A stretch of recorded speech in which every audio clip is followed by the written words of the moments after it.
Bulletproof Radio, a state of high performance. Growing up, I had asthma, I had a stuffy nose. And if you have a stuffy nose, your sleep is really impacted. So I had fatigue, poor concentration. And I was always kind of, feeling that something was not quite right, but you're not quite putting your hand on it, So I came across a newspaper article in 97, and it spoke about the work of a Russian doctor. And he said two things. He said, breathe through your nose, and he said, breathe less air. Now, this was news to me because I'll give you an example. I was at a university in Dublin, and I can remember going into an exam hall in my finals, and I was quite anxious going in. This was back in 96, 1995. And I took a walk for 3 minutes before going into the exam hall. And I took these full big breaths because that's what I was led to believe was the best right thing to do. And I walked into the exam hall totally spaced out. And for me, it was entirely the wrong thing to do. So when I came across the importance of nose breathing, I started using the nose and blocking exercise. It worked. So I knew there was something in it. I started breathing less air, and the temperature in my hands increased. So I knew there was something in it. And then I taped my mouth that night, and I used Breathe Right strips as well to keep my nose open. The first morning, I don't remember much out of it. The first morning, was it good or bad? I don't know. But I kept sticking with nasal breathing during that day.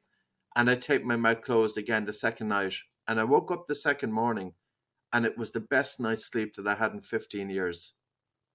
Now, that was enough for me. So you did that a long time ago. I've got to say, you've had a meaningful impact on my marriage, because it was after our first interview. That was maybe episode 434, I think. And we're above 800. So this is a while ago. But I started taping my mouth, and my marriage immediately improved. But I don't know if that was from breathing or just because I was talking less. Have you ever considered that? Well, there's a relationship between, I think with snoring and with sleep, 50% of the adult population wake up with a dry mouth in the morning. And if you wake up with a dry mouth, you're not waking up feeling refreshed. And there's another thing as well for men. Men should wake up with an erection in the morning. And if they don't, it's not a great sign. And it's more likely to happen when they have lousy sleep. So I think it's something for the men to pay attention to, and maybe the females as well. I have been taping my mouth for a couple of years now because of that interview, and it really does improve sleep. It measurably reduces snoring.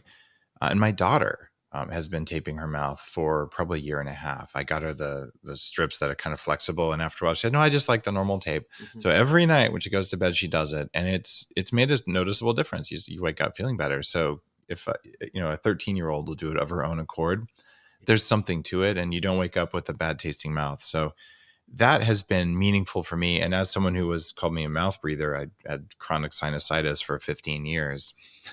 So how is this possible? Well, it is possible. So I really, truly have to thank you for that. And for anyone listening, yeah, it sounds weird. Tape your mouth at night. I don't know if Victoria's Secret makes mouth tape or not. It doesn't matter. You will really like how you feel in the morning. So it's worth it. And I wanted to just give you a shout out to say you're the guy who turned me on to that. And you're the reason we sent out your tape in the Dave Asprey subscription box.